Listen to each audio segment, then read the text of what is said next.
الحمد لله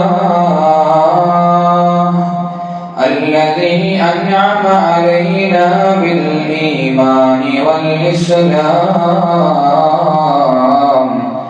أحمده على كثير الأنعام وأشهد أن لا إله إلا الله وحده لا شريك له شهادة تنجي قائلها من دار الهوام وأشهد أن سيدنا محمدا عبده ورسوله مصباح الظلام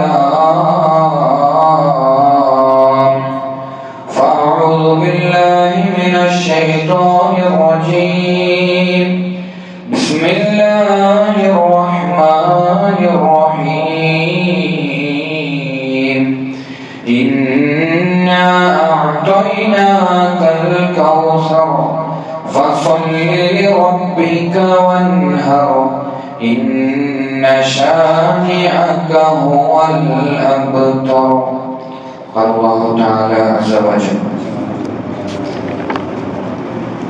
من وحى طيبة بها نفسه محتسبا للأضحيته كانت له حجابا من النار قال رسول الله صلى الله عليه وسلم അല്ലാഹു സുബ്ഹാനഹു വ തആല നമ്മുടെ ഈ ഒരുമിച്ച് കൂടലിനെ പരിപൂർണമായും സ്വീകരിക്കുമാറാകട്ടെ. ചൈനയിൽ കാണപ്പെടുന്ന ഒരു വൃക്ഷമാണ് ചൈനീസ് ബാംബു ട്രീ എന്ന് പറയുന്ന ഒരു വൃക്ഷം. ആ വൃക്ഷത്തെ സംബന്ധിച്ചിടത്തോളം പറയുകയാണെങ്കിൽ ഒരു അത്ഭുതം നിറഞ്ഞ ഒരു രീതിയാണ് അതിന്റെ വളർച്ചയും ജനനവും വളർച്ചയും ഒക്കെ. അത് ഒരു കർഷകൻ അതിന്റെ ഒരു വിത്ത് ഭൂമിയിൽ കുഴിച്ചിട്ടാൽ ആദ്യത്തെ 4 വർഷം ആ വൃക്ഷത്തിൽ നിന്ന് ഒരു തരി നാമ്പ് പോലും ഭൂമിക്ക് പുറത്തേക്ക് വരികയില്ല. 4 വർഷവും അതിന് വെള്ളവും വളവും കൊടുത്ത് ഒരു കർഷകൻ പരിപാലിക്കുകയും വേണം. അങ്ങനെ പരിപാലിച്ചാൽ പോലും 4 വർഷത്തോളം ആ വൃക്ഷത്തിന്റെ നാമ്പുകൾ പൊട്ടിമുളച്ച് ഭൂമിക്ക് പുറത്തേക്ക് വരികയില്ല. എന്നാൽ 5-ാം വർഷം ആകുമ്പോഴേക്കും ആ വൃക്ഷത്തിന്റെ ആ വിത്ത് മുളപൊട്ടുകയും അതിന്റെ നാമ്പുകൾ ഭൂമിക്ക് പുറത്തോട്ട് പൊടിച്ചു വരികയും വെറും 40 ദിവസം കൊണ്ട് 27 മീറ്ററോളം അത് വളർന്ന് വലുതാവുകയും ചെയ്യുന്ന ഒരു അത്ഭുത വൃക്ഷമാണ് ചൈനയിലെ ബാംബു ട്രീ എന്നറിയപ്പെടുന്ന ഒരു മരം.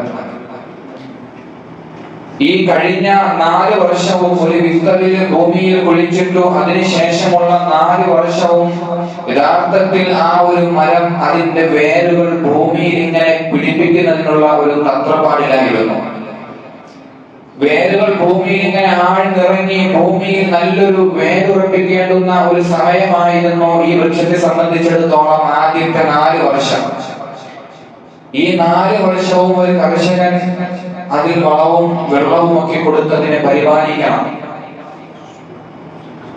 ഏതെങ്കിലും ഒരു കർഷകൻ ഈ 4 വർഷവും ഇങ്ങനെ കാത്തിരുന്നു, ആ വിത്ത് നട്ടു, കുറച്ചു നാളായിട്ടും മുളയൊന്നും പൊട്ടുന്നില്ലല്ലോ എന്ന് കരുതി, അല്ലെങ്കിൽ 1 വർഷം കാത്തിരുന്നു, ഇതിലൊരു കതിർനാമ്പ് പോലും കാണുന്നില്ലല്ലോ എന്ന് കരുതി അതിനെ ഉപേക്ഷിച്ചിരുന്നുവെങ്കിൽ ആ ഒരു അത്ഭുത വൃക്ഷം ഈ ഭൂമി ലോകത്തേക്ക് പൊടിച്ചു വരികയില്ലായിരുന്നു. അതുകൊണ്ട് ഒരു കർഷകനെ സംബന്ധിച്ചിടത്തോളം 4 വർഷവും അതിന് വെള്ളവും വളവും കൊടുത്ത് പരിപാലിക്കണം. എങ്കിൽ മാത്രമാണ് 5-ാമത്തെ വർഷം എല്ലാവിധ ഉശിരോട് കൂടിയും വളരെ ബലവത്തായിട്ട് അത് ഭൂമിയുടെ മുകളിലേക്ക് പടർന്ന് പന്തലിക്കും. 40 ദിവസം കൊണ്ട് 27 മീറ്ററോളം അത് വളർന്ന് പന്തലിക്കുമെന്ന് പറയുമ്പോൾ അതൊരു അത്ഭുത വൃക്ഷം തന്നെയാണ്. അതാണ് ചൈനയിലെ ചൈനീസ് ബാംബു ട്രീ എന്ന് പറയുന്ന ഒരു വൃക്ഷം.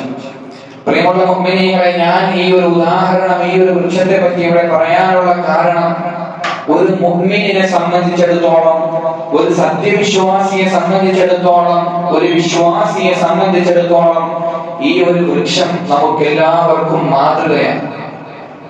ഈ ഒരു വൃക്ഷം നമുക്ക് എല്ലാവർക്കും ഒരു മാതൃകയാണ്. എന്താണ് മാതൃക എന്ന് പറഞ്ഞാൽ, ആദരവായ അല്ലാഹു സുബ്ഹാനഹു വ തആല ഓരോ മനുഷ്യനെയും ഈ ഭൂമിയിലേക്ക് സൃഷ്ടിച്ചത് അവനിക്ക് വേണ്ടി ഇബാദത്ത് ചെയ്യാനാണ്. അതുപോലെ തന്നെ ഈ ഭൂമിയിലുള്ള ഒരുപാട് നല്ല നല്ല കാര്യങ്ങൾ, സൽപ്രവർത്തനങ്ങൾ ചെയ്യുന്നതിന് വേണ്ടിയാണ്. ഈ സൽപ്രവർത്തനങ്ങളൊക്കെ നാം ഇവിടെ ചെയ്തിട്ടും അതിന് പ്രതിഫലങ്ങളൊന്നും ഇല്ലല്ലോ, ഫലങ്ങളൊന്നും കാണാനില്ലല്ലോ എന്ന് കരുതി നാം നമ്മുടെ സൽക്കർമ്മങ്ങൾ ഉപേക്ഷിച്ചാൽ എന്തായിരിക്കും പ്രിയമുള്ളവരെ സംഭവിക്കുക എന്ന് നമ്മളൊന്ന് ചിന്തിച്ചു നോക്കണം. ഈ വൃക്ഷം വളർന്നില്ല എന്ന് കരുതി വെള്ളവും വളവും ഉപേക്ഷിച്ചാൽ അത് നശിച്ചു പോകുന്നത് പോലെ നമുക്ക് അല്ലാഹു തരാമെന്ന് പറഞ്ഞ പ്രതിഫലങ്ങളൊന്നും ഈ ദുനിയാവിൽ നമ്മൾ എത്രയോ നിസ്കരിച്ചു, നോമ്പ് പിടിച്ചു, സക്കാത്ത് കൊടുത്തു, പാവങ്ങളെ സഹായിച്ചു, ദാനധർമ്മങ്ങളൊക്കെ ചെയ്തു, നമ്മളെ കൊണ്ട് കഴിയുന്ന സൽക്കർമ്മങ്ങളൊക്കെ ചെയ്തിട്ടും അല്ലാഹു നമുക്ക് പ്രതിഫലങ്ങളൊന്നും തരുന്നില്ലല്ലോ എന്ന് കരുതി നാം ഈ സൽക്കർമ്മങ്ങളൊക്കെ ഇവിടെ വെച്ച് മതിയാക്കിയാൽ പ്രിയമുള്ളവരെ, അല്ലാഹു നമുക്ക് ഈ സൽക്കർമ്മങ്ങൾക്കൊക്കെ പ്രതിഫലം തരാമെന്ന് വാഗ്ദാനം ചെയ്തത് നാളെ ആഖിറത്തിൽ വെച്ച് പ്രതിഫലം നൽകപ്പെടുന്ന ഒരു ദിവസം എന്തായാലും കടന്നു വരാനുണ്ടെന്ന് പരിശുദ്ധ ഖുർആനിലൂടെയൊക്കെ നമ്മൾ പഠിക്കാറുണ്ട്.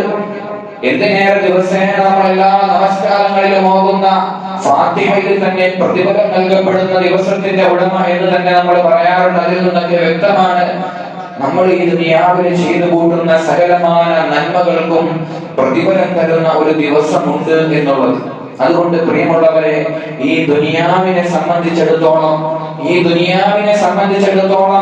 ഈ ചൈനീസ് ബാംബൂവിൽ 4 വർഷം കൊണ്ട് അതിന്റെ വേരുറപ്പിക്കാൻ സമയമെടുക്കുന്നത് പോലെ ഒരു സത്യവിശ്വാസിയെ സംബന്ധിച്ചിടത്തോളം നന്മകൾ ചെയ്ത് നാളെ ആഖിറത്തിലേക്കുള്ള ഒരു പ്രതിഫലത്തിന് വേണ്ടി വേരുറപ്പിക്കേണ്ടുന്ന ഒരു സമയമാണ് നമുക്ക് അല്ലാഹു സുബ്ഹാനഹു വ തആല ഈ ദുനിയാവിൽ നമുക്ക് കനിഞ്ഞരുളിയ ഈ ആയുസ്. ഈ ആയുസ്സിൽ ഒരുപാട് സൽക്കർമ്മങ്ങൾ ചെയ്ത് നാളെ ആഖിറത്തിൽ നമ്മൾ സ്വർഗ്ഗം ഉറപ്പാക്കാനുള്ള ഒരു ടൈമാണ്. ആ ടൈമാണ് ഒരു പരീക്ഷണശാലയാണല്ലോ. നമുക്ക് ഈ ദുനിയാവ് എന്ന് പറഞ്ഞാൽ ഒരു പരീക്ഷണശാലയാണ്. ഒരുപാട് സൽക്കർമ്മങ്ങൾ അല്ലാഹു പ്രവാചകന്മാർ മുഖേന നമ്മിലേക്ക് എത്തിച്ചു തന്നിട്ടുണ്ട്. ഒരുപാട് സൽക്കർമ്മങ്ങൾ പ്രിയമുള്ളവരെ. അതുകൊണ്ട് ആ സൽക്കർമ്മങ്ങളൊക്കെ ചെയ്ത് അല്ലാഹുവിന്റെ പരീക്ഷണങ്ങളിലൊക്കെ ക്ഷമിച്ച് സഹിച്ച് അതിജീവിച്ച് മുന്നേറുമ്പോൾ മാത്രമാണ് നാളെ റഹീമായ അല്ലാഹു സുബ്ഹാനഹു വ തആല നമുക്ക് ആഖിറത്തിൽ ഇതിന്റെയൊക്കെ പ്രതിഫലം നമുക്ക് 10 മടങ്ങായി തരുന്നത്. അല്ലാഹു അക്കൂട്ടത്തിൽ നമ്മെ